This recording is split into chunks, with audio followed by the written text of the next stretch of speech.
Hello friends, welcome to tech facts in Telugu YouTube channel. నేను మీ Raveen. Friends, మీకు counter point idea ఉంటుంది. వీళ్ళు గ్లోబల్గా అలాగే మన ఇండియాలో స్మార్ట్ ఫోన్ మార్కెట్ మూవ్మెంట్ని అంచనాలు వేస్తూ రిపోర్ట్లు తయారు చేస్తూ ఉంటారు ఎవ్రీ మంత్. మనం కూడా రెగ్యులర్గా మాట్లాడుతూనే ఉంటాం.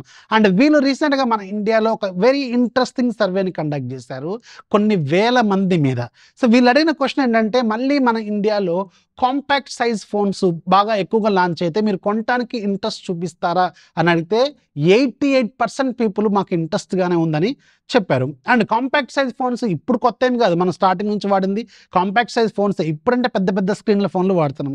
అండ్ ఇప్పటికీ కాంపాక్ట్ సైజ్ ఫోన్లు తయారు చేసే వాళ్ళు ఉన్నారు. ఆ వరుసలో మనం ఖచ్చితంగా మెన్షన్ చేయాల్సింది యాపిల్ని, శాంసంగ్ కూడా. ఎందుకంటే వాళ్ళ బేస్ మోడల్స్ ఆబ్వియస్గా కాంపాక్ట్ 6.1 ఇంచెసే ఉంటాయి శాంసంగ్లోను అలాగే ఐఫోన్స్లోను. అండ్ ఆండ్రాయిడ్లో వేరే బ్రాండ్లు కూడా మనకి కాంపాక్ట్ సైజ్ ఫోన్లు తయారు చేసే వాళ్ళు ఉన్నారు. లైక్ మీకు అసస్ జెన్ఫోన్ సిరీస్, అవి మీకు కాంపాక్ట్గా ఉంటే కానీ మన ఇండియాకి తీసుకురారు. అండ్ ఆ వరుసలో ఇంకొకరు మెన్షన్ చేయాల్సింది షామీ వాళ్ళు. లాస్ట్ 2 years నుంచి వీళ్ళు కూడా కాంపాక్ట్ సైజ్ ఫోన్స్ని తీసుకొస్తూనే ఉన్నారు, షామీ 14 అలాగే షామీ 15. అండ్ ఇప్పుడు ఇదంతా డిస్కషన్ మనం ఎందుకు చేస్తామంటే, వీళ్ళు ఏదైతే కౌంటర్ పాయింట్ వాళ్ళు అడిగిన క్వశ్చన్ ఉందో దాంట్లో ఇంకొక క్వశ్చన్ కూడా ఉంది. మీకు ఏ బ్రాండ్ల నుంచి కాంపాక్ట్ సైజ్ ఫోన్స్ వస్తే ఇంట్రెస్ట్ ఎక్కువగా చూపిస్తారని అడిగితే వాళ్ళు 3 బ్రాండ్లు సజెస్ట్ చేశారు, అంటే చెప్పారు వాళ్ళ ఒపీనియన్స్ని. దాంట్లో యాపిల్, శాంసంగ్ అలాగే మూడోది వన్ ప్లస్. ఇప్పుడు జూన్ 5వ తారీఖున వన్ ప్లస్ వాళ్ళు మన ఇండియాలో ఒక కాంపాక్ట్ సైజ్ ఫోన్ని లాంచ్ చేయబోతున్నారు. దీని పేరే OnePlus 13S.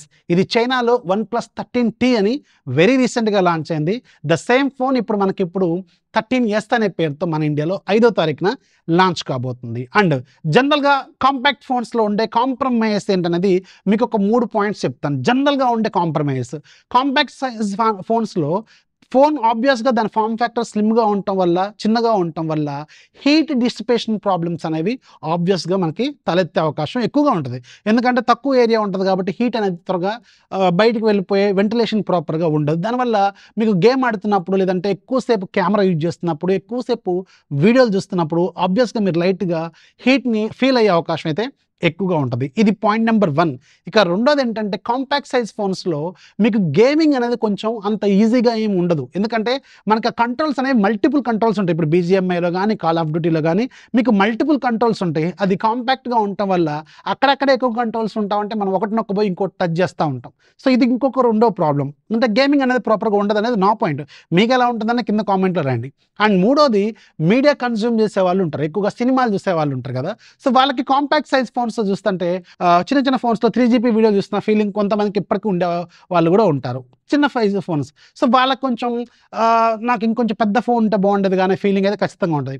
అండ్ నాలుగోది, ఇది చాలామంది నోటీస్ చేయరు కానీ ఒక ఫీలింగ్ ఉంటుంది జనరల్ ఆడియన్స్లో ఉండే ఫీలింగ్ ఏంటంటే, కాంపాక్ట్ సైజ్ ఫోన్స్ అంటే చిన్న ఫోన్ అంటే వీళ్ళు ఆబ్వియస్గా కాంపోనెంట్స్ అనేవి కాంప్రమైజ్ ఎక్కువ చేసి తక్కువ క్వాలిటీ వాడతారు, చిన్న సైజు వాడతారు అనే, మనకి మ్యానుఫ్యాక్చరింగ్లోనే అంత క్వాలిటీగా ఉండవు అనే ఫీలింగ్లో కూడా కొంతమంది ఉంటారు. ఎందుకంటే పెద్ద ఫోన్ ఉంటే పెద్ద సైజు కాంపౌండ్స్ పెడతారు, ఇంకొంచెం బెటర్ పెర్ఫార్మెన్స్ ఇస్తుంది అనుకుంటారు. సో ఇది జనరల్గా ఉండే ఆడియన్స్లో ఉండే కామన్ పాయింట్ అనమాట ఇది. సో ఈ 4 పాయింట్స్ మేజర్గా మనకి కనిపించేవి మనకి. బట్ ఇక్కడ ఫ్లాగ్షిప్ గ్రేడ్ ఫోన్స్ తీసుకొస్తున్నారు కదా, మరి ఇవి స్టార్ట్ అవ్వడమే మీకు 40,000 నుంచి 60,000, 70,000 రూపాయల బడ్జెట్లో కూడా కాంపాక్ట్ సైజ్ ఫోన్స్ అనేవి ఇప్పుడు లాంచ్ అవుతారు. లైక్ మీకు షామీ 15 కావచ్చు, అలాగే ఇప్పుడు రాబోతున్న OnePlus 13S కావచ్చు.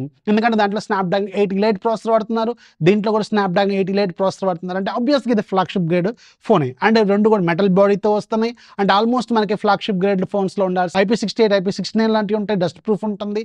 అలాగే మనకి అన్ని రకాల ఫ్లాగ్షిప్ గ్రేడ్ కెమెరాస్ ఉంటాయి, ఫ్లాగ్షిప్ గ్రేడ్ పెర్ఫార్మెన్స్ ఉంటుంది, ఫ్లాగ్షిప్ గ్రేడ్ బ్యాటరీ కూడా ఇస్తున్నారు. ఇప్పుడు సిలికాన్ కార్బన్ టెక్నాలజీ వచ్చిన తర్వాత మీకు చిన్న సైజ్ ఫోన్స్లో కూడా పెద్ద బ్యాటరీని ఇస్తున్నారు. బెస్ట్ ఎగ్జాంపుల్ ఇప్పుడు OnePlus 13 వస్తే, ఈవెన్ OnePlus 13లో కూడా మీకు 6000 mAh బ్యాటరీ ఉంటే OnePlus 13S అంటే చిన్న సైజ్ ఫోన్లో 6260 mAh బ్యాటరీ ఇస్తున్నారు. అంటే దానికంటే ఈవెన్ వీళ్ళ బ్రదర్ కంటే, వీళ్ళ ఓన్ బ్రదర్ కంటే కూడా పెద్ద బ్యాటరీని దాంట్లో వీళ్ళు ఆఫర్ చేస్తున్నారు, thanks to silicon carbon battery. అంటే బ్యాటరీ లైఫ్లో ఎలాంటి కాంప్రమైజ్ అయితే వీళ్ళు చేయట్లా. అలాగే ఫాస్ట్ ఛార్జింగ్ డిపార్ట్మెంట్లో కూడా కాంప్రమైజ్ చేయట్లా. బట్ OnePlus 13Sలో మనకి బేసిక్గా మిస్ అవుతున్న కొన్ని పాయింట్స్ కూడా ఉన్నాయి. ఇవి కూడా మీరు ఖచ్చితంగా నోటీస్లో పెట్టుకోవాల్సిన విషయం అయితే ఉంది. అవి నేను ఒక 5-6 పాయింట్స్ చెప్తాను, వీటిని నోటీస్లో పెట్టుకోండి. ఇవి ఎవరితో కంపేర్ చేసుకుంటూ చెప్తా అంటే ఆల్రెడీ మార్కెట్లో ఎగ్జిస్టింగ్ ఉన్న Xiaomi 15 కావచ్చు, అలాగే ఇప్పుడు ఇంకొక 15-20 రోజుల్లో లాంచ్ కాబోతున్న Vivo X200 FE ఇంకొక కాంపిటేటర్, సేమ్ అదే బడ్జెట్లో ఉండబోతున్న కాంపిటేటర్తో కావచ్చు. కంపేర్ చేసుకుంటే కొన్ని కాంప్రమైజ్ ఖచ్చితంగా OnePlus 13Sలో మీరు నోటీస్ చేస్తారు. దాంట్లో వెరీ ఫస్ట్ మీకు ఇందులో బ్యాక్ సైడ్ మీకు 2 కెమెరాస్ ఉంటాయి. మెయిన్ కెమెరా 50 మెగాపిక్సెల్ కెమెరా, రెండోది 50 megapixel telephoto lens 2x optical Zoom support చేసేది ఇస్తున్నారు దీంట్లో. అయితే ఇక్కడ 50,000, 60,000 అంటే దీని బడ్జెట్ 50,000 అంటున్నారు. నేను అనుకోవడం మాత్రం నా మైండ్లో ఉన్న పాయింట్ మాత్రం విత్ కార్డ్ ఆఫర్స్ ఇది 45,000 ఇలాంటి బడ్జెట్లో పెడతారేమో నేను అనుకుంటున్నాను. ఇది నా పాయింట్ మాత్రమే. అసలు ఎంత పెడతారనేది మనం వెయిట్ చేద్దాం. జూన్ 5వ తారీఖున మనకు ఒక క్లారిటీ వస్తుంది. సే ఇట్ ఈస్ 50,000 రూపీస్ బడ్జెట్లో మీకు అల్ట్రా వైడ్ లెన్స్ అనేది OnePlus 13Sలో మనకు ఉండట్లేదు. పాయింట్ నెంబర్ 1 మీకు ఇక్కడ క్లియర్గా చూసుకోండి. అండ్ రెండోది అదే కాంపిటేటివ్లో ఉన్న Xiaomi 15లో మీకు అల్ట్రా వైడ్ లెన్స్ కూడా ఉంటుంది. అలాగే ఇప్పుడు మీకు రాబోతున్న Vivo X200 FEలో కూడా అల్ట్రా వైడ్ లెన్స్ అయితే ఖచ్చితంగా ఉంది. సో అందుకని ఇక్కడ ఒక కాంప్రమైజ్ క్లియర్గా కనిపిస్తుంది. అండ్ ఏదైతే ఈ టెలిఫోటో లెన్స్ ఉందో, ఈ టెలిఫోటో లెన్స్కి మీకు ఆప్టికల్ ఇమేజ్ స్టెబిలేషన్ లేదు. ఇక్కడ మీకు 50,000 రూపాయల బడ్జెట్లో ఆప్టికల్ ఇమేజ్ స్టెబిలేషన్ లేకుండా, జనరల్గా telephoto lens optical image stabilisation లేకుండా 25,000, 30,000 ఇలాంటి బడ్జెట్లో మనం చూస్తాం రియల్మీ ఫోన్స్ ఇలాంటి వాటిల్లో. బట్ ఇక్కడ 50,000 రూపాయల బడ్జెట్లో కూడా మీకు ఆప్టికల్ ఇమేజ్ స్టెబిలేషన్ అనేది లేదు. బట్ Xiaomi 15లో మీకు ఆప్టికల్ ఇమేజ్ స్టెబిలేషన్తోనే టెలిఫోటో లెన్స్ ఉంటుంది. అండ్ వీటి రెండింటికంటే ఇంకా బెటర్ ఏంటంటే Vivo X200 FEలో ఇంకా రెగ్యులర్ టెలిఫోటో కూడా కాదు, మళ్ళీ పెరిస్కోపిక్ టెలిఫోటో లెన్స్ వస్తుంది. దానికి మళ్ళీ ఆప్టికల్ ఇమేజ్ స్టెబిలేషన్ కూడా ఉంటుంది. అంటే దీంతో కంపేర్ చేసుకుంటే, ఈ రెండింటితో కంపేర్ చేసుకుంటే X200 FE ఇంకొంచెం బెటర్ ఆప్షన్తోనే వస్తుంది. ఇది రెండో పాయింట్ గుర్తుపెట్టుకోండి. మీకు ఆప్టికల్ ఇమేజ్ స్టెబిలేషన్ దీంట్లో కట్ చేశారు. అండ్ ఇంకొక మూడో పాయింట్ కూడా ఉంది. మీకు Xiaomi 15లో కానీ Vivo X200 FEలో కానీ ఫ్రంట్ సైడ్ 32 మెగాపిక్సెల్ కెమెరాలో 4K రికార్డింగ్ క్యాపబిలిటీ ఉంది. బట్ OnePlus 13Sలో మీకు 4K రికార్డింగ్ క్యాపబిలిటీ లేదు. ఓన్లీ 1080p వరకు మాత్రమే ఇస్తున్నారు. ఇది ఒక డ్రాబ్యాక్ గుర్తుపెట్టుకోండి. మూడో డ్రాబ్యాక్ సేమ్ కెమెరా డిపార్ట్మెంట్లో. అండ్ సేమ్ కెమెరా డిపార్ట్మెంట్లో 4వ డ్రాబ్యాక్ కూడా ఉంది. మీరు OnePlus 13S కానీ OnePlus 13T కానీ ఇమేజెస్ అబ్జర్వ్ చేశారా? బ్యాక్ సైడ్ ఉన్న కెమెరా మోడల్ మీద మనకి హెచ్ లేదు, అంటే హ్యాసెల్బ్లాడ్ కొలాబరేషన్ లేదు అక్కడ. అంటే మీకు OnePlus 13లో కానీ OnePlus 12లో కానీ మీకు హ్యాసెల్బ్లాడ్ అని రాసి ఉంటుంది.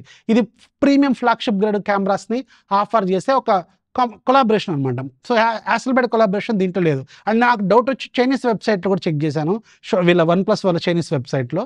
దాంట్లో కూడా ఎక్కడ కూడా ఒక్క పాయింట్లో కూడా హ్యాసెల్బ్లాడ్ గురించి మెన్షన్ లేదు. అంటే OnePlus 13 అనేది ప్రైజ్ కాంప్రమైజ్ చేయడం కోసం, ప్రైజ్ కట్ చేసుకోవడం కోసం హ్యాసెల్బ్లాడ్ కొలాబరేషన్ కూడా తీసేశారు. దానివల్ల ఇమేజెస్ అనేవి మీకు OnePlus 13లో వచ్చినట్టు ఖచ్చితంగా రావు.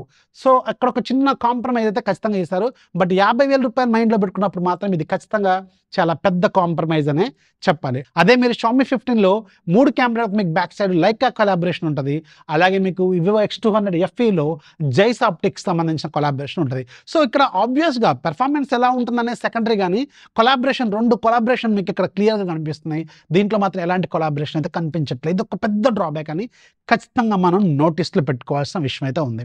అండ్ ఇక్కడ మీకు OnePlus 13Sలో ఏదైతే టైప్ సి పోర్ట్ ఉంటుందో, ఇది స్టిల్ మనకి 15,000, 20,000, 25,000 రూపాయల బడ్జెట్లో ఉండే USB 2.0 OTG సపోర్ట్ మాత్రమే ఇస్తున్నారు. కానీ మీకు USB 3.2ని ఇవ్వట్లేదు.